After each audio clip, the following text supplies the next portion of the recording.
আসসালামু আলাইকুম রহমতুল্লাহ। প্রিয় বিশ্ববিদ্যালয় ভর্তি পরীক্ষার্থী ভাই বোনেরা, শাহজালাল বিজ্ঞান প্রযুক্তি বিশ্ববিদ্যালয়ের 2025 সালে 2024-25 সেশনের জেনারেল ম্যাথ থেকে যে প্রশ্নটা এসেছিল, সেই প্রশ্নের কিন্তু দেখা যায় প্রশ্ন একই, কিন্তু সেটের ক্ষেত্রে এটা উপর নিচে হতে পারে। সেই প্রশ্ন সমাধানে 5 নম্বর পর্বে তোমাদের সবাইকে স্বাগতম।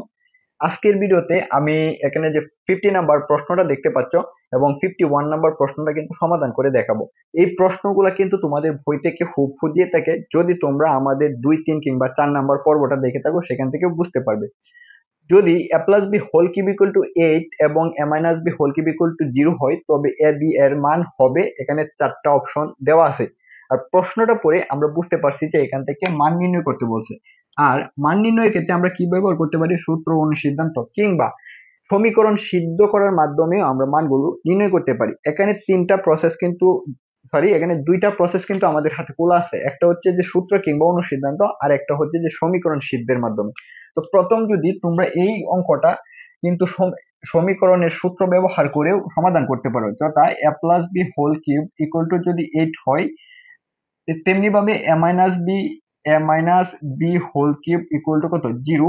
এই দুইটা সূত্র কিন্তু তোমরা লিখে সমাধান করতে পারো। তো আমি যদি একটু এখানে একটা হিন্টস দিয়ে দিই, যেটা কিনা তোমাদের কি থাকবে, প্রসেস ওয়ানে থাকবে।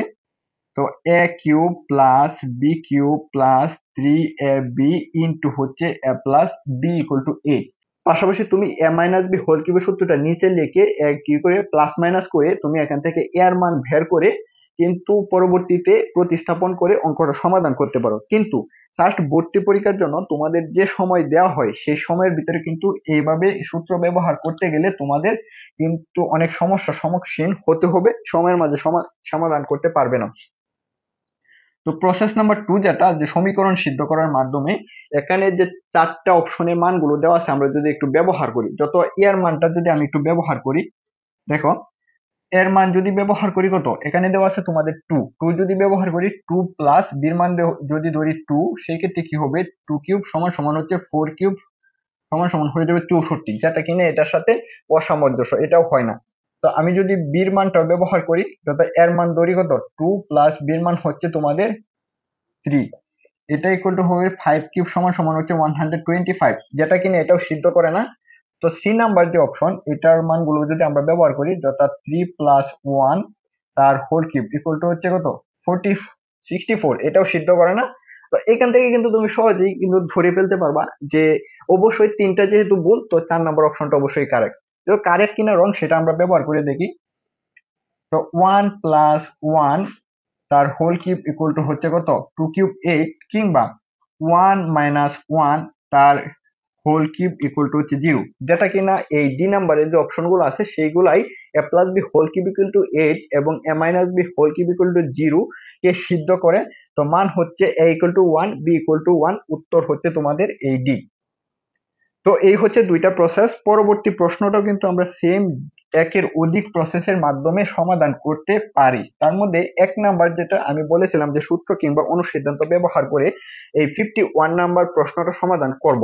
যদি y plus 1/y equal to 2 হয়, তবে y এর মান কোনটি? এখান থেকে সেম প্রশ্ন, যে মান নির্ণয় করতে বলছে। আর মান নির্ণয় কিভাবে করা যায় সেটাও আমি তোমাদের বলেছি। আমি যদি প্রসেস 1 তোমাদেরকে এখানে সূত্র ব্যবহার করে অঙ্কটা সমাধান করে দেখাই, আমি যদি এখানে রাশিটা লিখি যে y plus 1/y equal to কত, 2। এখানে দেখো y কিন্তু কি করা যায়, লসাগু করা যায়। y যদি তুমি এখানে হর নাও, তবে y ইন্টু y স্কোয়ার হচ্ছে y স্কোয়ার, প্লাস y কে y দ্বারা ভাগ করলে হবে 1, আর 1 ইন্টু 1 ইকুয়াল টু হয়ে যাবে 2। এখন কিন্তু এই যে ওয়াইটা আছে এখানে ভাগ হিসাবে আছে, যদি এই পাশে নিয়ে যাই সেটা কি হয়ে যাবে, গুণ হয়ে যাবে। তো y square plus 1 equal to হচ্ছে 2y। এখন 2y কে যদি আমি এই পাশে নিয়ে যাই, তবে কিন্তু একটা সূত্র হয়, দেখো, ইকুয়াল টু হচ্ছে 0। তো y square minus 2y plus 1 equal to হচ্ছে 0। এই পর্যন্ত কিন্তু আমরা একটা সূত্র লিখতে পারি। কি সূত্র? a minus b whole square সূত্রটা কিন্তু আমরা লিখতে পারি। এখানে কিন্তু a নাই, এখানে কি দেওয়া আছে, y দেওয়া আছে, প্রত্যেক ক্ষেত্রে y দেওয়া আছে। আর b এর মান কত হচ্ছে, যে এখানে 1। তো আমরা যদি সূত্রটা এখানে লিখে ফেলি, যথা y মাইনাস 1 তার হোল স্কোয়ার ইকুয়াল টু 0। এইভাবে এখানে যে স্কোয়ার আছে ওই পাশে নিয়ে গেলে ওটা কোনো ভ্যালু হবে না, y মাইনাস 0।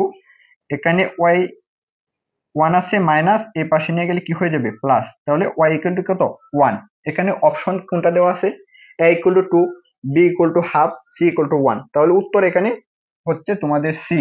এটা হচ্ছে প্রসেস 1। এখন আমরা প্রসেস 2 যে এই মানগুলো ব্যবহার করে সমীকরণ সিদ্ধের মাধ্যমে কিভাবে মানটা নির্ণয় করা যায় সেটা আমরা দেখব, যেটা কিনা আমরা এই 50 নাম্বার ম্যাথে তোমাদেরকে দেখিয়েছি। যদি প্রসেস 2 ইকুয়াল টু হয় a এর y ইকুয়াল টু 2 হয়, তবে তো y এর মানটা যদি আমরা এখানে 2 বসাই তাহলে 2 প্লাস 1/2 ইকুয়াল টু হচ্ছে তোমাদের 5/2। b এর মানটা যদি আমরা হাফ ধরে নেই, y ইকুয়াল টু কত হচ্ছে তোমাদের হাফ,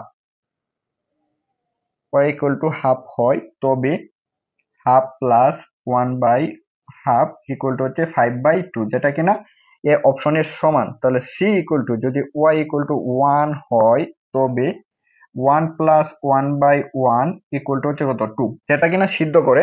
তো ডি নাম্বার অপশন যদি হওয়ার সম্ভাবনা থাকে এটা একটু আমরা যাচাই করে দেখি, যদিও হবে না। y ইকুয়াল টু 1/4 হয়, তবে 1/4 প্লাস 1/4 ইকুয়াল টু হচ্ছে তোমাদের 70/4। তো এখান থেকে সি অপশন দ্বারা কিন্তু এই যে y plus 1/y equal to 2 হয় এটাকে সিদ্ধ করে, তাহলে উত্তর হচ্ছে তোমাদের এখানে সি। আর প্রসেস একেও কিন্তু তোমাদের উত্তর ছিল সি।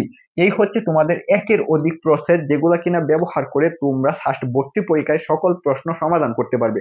আর এই প্রসেস গুলাই আমাদের যে মি সাস্টেন কোর্সটা আছে এই কোর্সের ভিতরে অন্তর্ভুক্ত করেছি। আশা করি তোমরা ধারণা করতে পারছো যে তোমরা যদি ওই কোর্সটা ফলো করো তাহলে তোমরা কেমন উপকৃত হবে।